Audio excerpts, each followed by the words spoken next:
Did you know that medieval couples often married without ever meeting each other? Could you imagine your parents choosing your spouse when you were just 7 years old? Would you believe that love was considered a terrible foundation for marriage? Number 7. The business of marriage. Ever wondered why they called it getting married instead of falling in love? In medieval times, marriage wasn't about two people finding their soulmates. It was straight-up business. Marriage functioned as the medieval version of a corporate merger, with families negotiating terms, assets, and advantages like they were hammering out a trade agreement. For medieval folks, especially the nobility, marriage represented a critical economic and political alliance.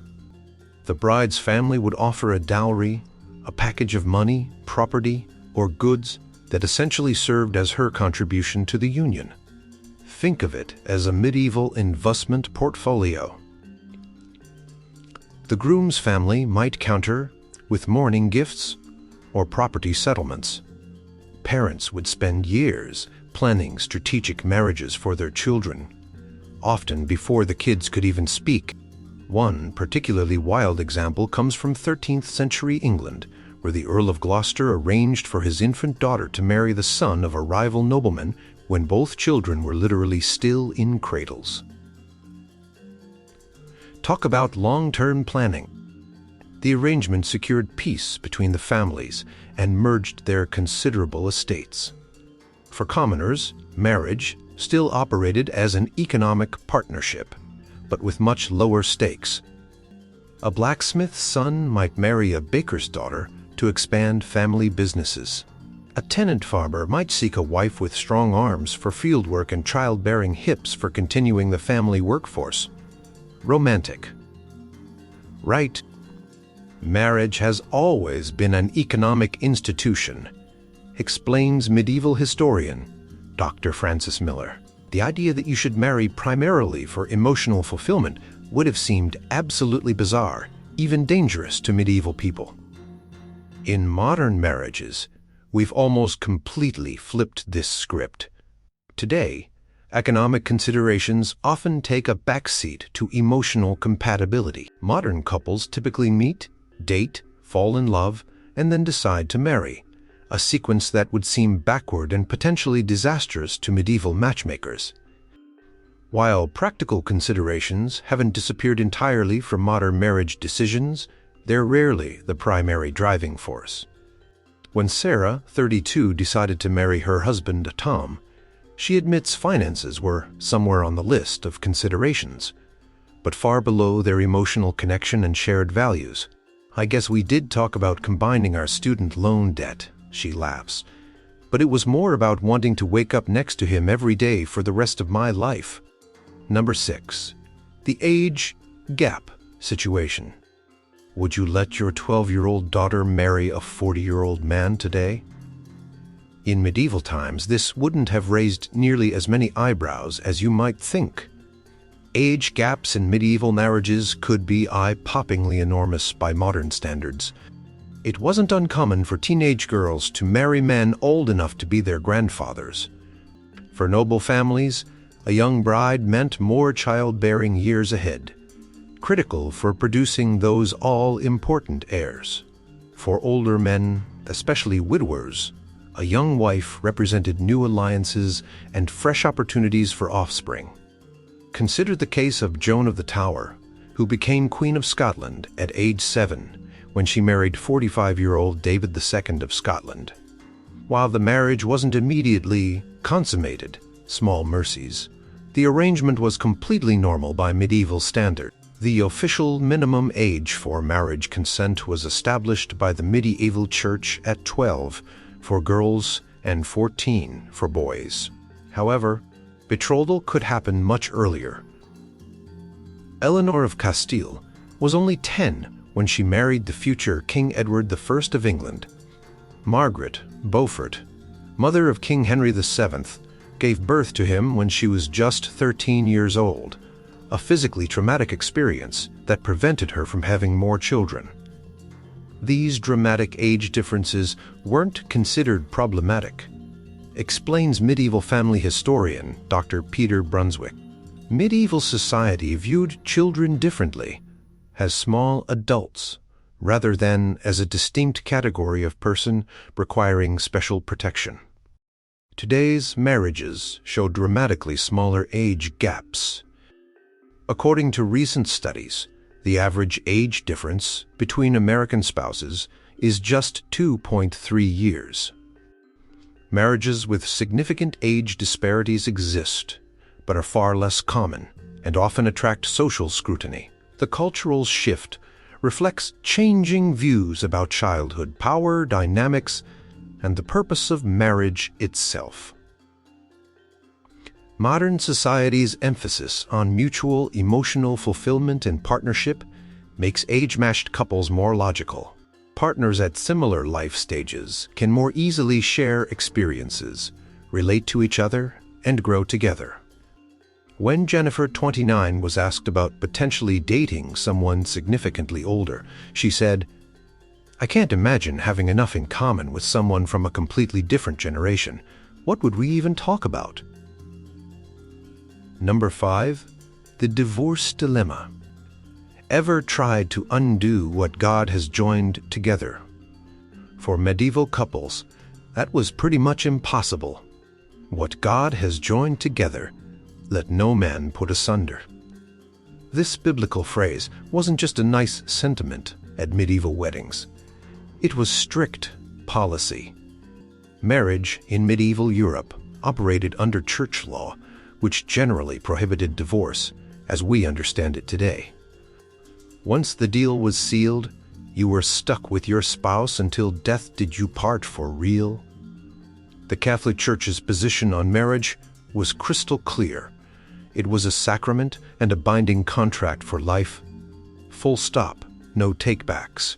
While the very wealthy or powerful might secure rare annulments, declarations that a valid marriage had never existed in the first place. These required proving specific grounds like consanguinity, too closely related, impotence, or prior contractual obligations. King Henry VIII famously upended English history and broke with Rome, partly because Pope Clement VII refused to annul his marriage to Catherine of Aragon. That's right. The guy literally created a new church when the existing one wouldn't let him divorce his wife. Talk about commitment issues. For ordinary medieval folks, marriage was effectively permanent. Unhappily, married couples might live separately, but neither could legally remarry. Women particularly suffered under this arrangement, often trapped in abusive or miserable situations with no legal recourse. Contrast this with today's marriage landscape, where divorce is readily accessible in most Western countries. Modern couples can end marriages through no-fault divorce processes, often requiring nothing more than a statement that the relationship has irretrievably broken down, while divorce regulations vary by jurisdiction. The concept that adults should have the freedom to exit unhappy marriages has become widely accepted. This shift represents one of the most dramatic changes in marriage between medieval and modern times. Nearly half of American marriages now end in divorce, a statistic that would have scandalized medieval church authorities. The ease of modern divorce reflects fundamental changes in how we view marriage, less as a permanent institution ordained by God, and more as a personal relationship that should continue only while it remains fulfilling for both parties. I can't imagine staying in a marriage that made me miserable just because the rules said I had to, says Michael, 41, recently divorced after a 12-year marriage. People change. Circumstances change. Sometimes the kindest thing is to let go. Number 4. The consent conundrum. Did anyone actually care what the bride thought about her marriage? The answer might surprise you. Consent in medieval marriage occupies a fascinating gray area between modern horror and unexpected progress. On one hand, arranged marriages were standard practice, with parents or guardians making matches based on family interests, rather than the wishes of the couple. On the other hand, medieval church law technically required the consent of both parties for a valid marriage, a surprisingly progressive stance for the time. The reality on the ground was complicated. While the church maintained that forced marriages were invalid, enormous family and social pressure meant that consent often existed in name only, especially for women. A daughter who refused a match chosen by her father might find herself disowned, impoverished, or forced into a convent. The gap between theory and practice appears in countless medieval records. Court cases from the period show women occasionally attempting to escape unwanted marriages by claiming they never consented, with mixed results. In one 13th-century case from York, a woman named Marjorie successfully argued that her marriage should be annulled because she had been forced into it against her will. But such victories were rare. For medieval men, especially wealthy ones, practical consent was much more meaningful. Sons might have more leverage to reject proposed matches, though they too faced pressure to make marriages that advanced family interests. Medieval marriage existed at this fascinating intersection of personal choice and family control, explains social historian Dr. Emily Richards. The church technically gave individuals more say than we often realize, but social and economic realities severely limited those choices, particularly for women. Modern marriage sits firmly on the foundation of mutual consent. Contemporary Western marriages legally require the free and full consent of both parties, with forced marriage recognized as a human rights abuse. Couples typically choose each other based on personal compatibility, attraction, and shared values, with family approval desired, but not legally required. The emphasis on consent extends beyond just saying, "I do." Modern marriages are expected to involve ongoing consent and negotiation between equal partners regarding everything from finances to sexual intimacy. This represents a fundamental shift in how we conceptualize the marital relationship. My parents had input on my wedding plans, but the idea that they would have chosen my husband is unthinkable, says Aisha, 28, recently married. My relationship belongs to me and my partner, not our families. Number 3. The bedroom. Would you let your wedding guests watch you consummate your marriage? Medieval newlyweds sometimes did exactly that. Sex in medieval marriage operated under distinctly different norms than today's private bedroom affairs. For medieval couples, especially nobility, consummation wasn't just a private moment. It could be a semi-public event with legal significance. In some royal or noble marriages, witnesses might actually be present in or near the bedchamber to verify that the marriage had been physically completed, ensuring the union's validity. Medieval church teachings established that sex served primarily for procreation, with pleasure as a potentially dangerous distraction. Married couples were expected to produce children, but even within marriage, sex was subjected to complicated rules. Church guidelines prohibited intercourse during menstruation, pregnancy, the 40 days of Lent, the 40 days after childbirth, on Sundays, Wednesdays, Fridays, and feast days, and during various other religious observances. Following all these restrictions would have limited marital sex to perhaps 100 days per year. Whether ordinary people actually followed these extensive prohibitions remains debatable. Medieval bedroom activities weren't exactly well documented for commoners. Medieval people understood sex as necessary for marriage but potentially spiritually dangerous, explains medieval literature, Professor Dr. James Morton. The church tried to regulate when and how married couples could be intimate, though practical compliance probably varied widely. Contrast this with modern marital intimacy, which is considered an entirely private matter between spouses, with pleasure and emotional bonding recognized as legitimate purposes alongside potential procreation. Contemporary marriages generally operate under the assumption that sexual compatibility and mutual satisfaction are important components of a successful relationship. Modern couples typically expect to determine their own sexual practices without outside interference. The idea of having witnesses for consummation or following religious calendars for intimacy would seem bizarre to most contemporary newlyweds. Sex is now understood as an expression of love and connection rather than primarily a procreative duty. "My husband and I decide what happens in our bedroom," says Elena. 34. The thought that religious authorities or family members would have any say in when or how we're intimate is completely alien to modern marriage. Number 2. The love factor. Could loving your spouse too much be considered dangerous? In medieval times, it absolutely was. Perhaps the most startling difference between medieval and modern marriages lies in the role of romantic love. Today, we consider love the essential foundation for marriage. In medieval times, love was often viewed with suspicion, a potentially disruptive emotion that could interfere with the serious business of creating advantageous family alliances. Medieval literature certainly celebrated romantic love. Think Lancelot and Guinevere, or Tristan and Isolde. But notably, these famous literary loves typically occurred outside of marriage, and often ended tragically. These stories didn't serve as relationship goals, but as cautionary tales about how passionate love could destroy social order and lead to disaster.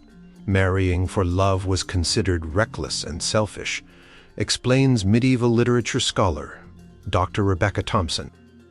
The medieval saying, "Marry first and love will follow," reflected the common belief that affection would develop naturally after marriage, making it unnecessary and potentially problematic as a prerequisite. Medical and philosophical texts from the period sometimes described intense romantic love as a kind of illness or madness, a dangerous distraction from proper judgment. Andreas Capellanus' influential 12th century work, De Amore, on love, explicitly warned that marriage and love were fundamentally incompatible. This doesn't mean medieval marriages were loveless. Historical records show many couples developed genuine affection, partnership, and even deep love over time. Letters between long-married medieval couples sometimes reveal touching devotion and tenderness. However, this affection was expected to develop gradually through shared experiences and responsibilities, not serve as the reason for marriage in the first place. For modern couples, love isn't just desirable, it's practically mandatory. Contemporary marriage is built on the foundation of romantic love, emotional connection, and personal fulfillment. The idea of marrying someone without loving them first seems unthinkable to most people today. Modern movies, music, and literature consistently reinforce the narrative that finding and marrying one's true love represents life's greatest achievement. Dating apps and websites promise to help users find not just compatible partners, but soulmates. Wedding vows focus heavily on love and emotional commitment rather than practical responsibilities or family obligations. "If I didn't love my husband deeply, I wouldn't have married him." Period, says Melissa. 37. All the practical stuff, similar values about money, wanting kids, compatible life goals matters, but without that core of love, what would be the point? Number 1. The family intellation. Would your in-laws expect to live with you after marriage? In medieval times, they probably would. The relationship between newlyweds and their extended families looked radically different in medieval times compared to today. Medieval marriage rarely created an independent nuclear family unit, as we now expect. Instead, marriage typically merged a new spouse, usually the wife, into an existing household structure. For peasant families, economic necessity meant multiple generations lived in close quarters, often in one-room dwellings. A new wife would join her husband's family home, coming under the authority of her mother-in-law and father-in-law, while learning the household's ways. Privacy was virtually non-existent, with everyone sleeping, eating, and working in shared spaces. Among the nobility, married couples might have more physical space in castles or manors, but remained integrated within complex household structures that included extended family servants and retainers. A noblewoman who married into a new family would typically find herself managing a household under the watchful eye of her mother-in-law or other senior women before eventually taking over those responsibilities. The modern notion of the newlywed couple setting up an independent household would have seemed strange and even impractical to medieval people, explains family historian Dr. Margaret Wilson. Marriage meant integrating into existing family structures rather than creating new separate ones. These arrangements created different interpersonal dynamics than we see today. A medieval bride's primary daily relationships often centered on her in-laws rather than her husband, who might be frequently absent for work, war, or political affairs. Her success in marriage depended heavily on her ability to navigate these family relationships, particularly with her mother-in-law, who typically supervised her work and behavior. In stark contrast, modern Western marriages generally establish independent households. Today's newlyweds typically expect to live separately from their parents and in-laws, making their own decisions about household management, finances, and daily life. Physical and emotional boundaries between the married couple and extended family are considered normal and healthy, while modern couples usually maintain relationships with both sets of parents. These connections exist at a distance, with clear boundaries around the primacy of the spousal relationship. Weekly calls, occasional visits, and holiday gatherings have replaced daily interaction and direct authority. "I love my in-laws, but I couldn't imagine living with them," says Daniel, 30, married for 3 years. "My wife and I needed space to establish our own patterns and traditions without daily input from our parents. That independence seems fundamental to modern marriage." Are medieval marriages really so foreign to us? Or do echoes of these ancient practices still influence our relationships today? Would you have survived a medieval marriage?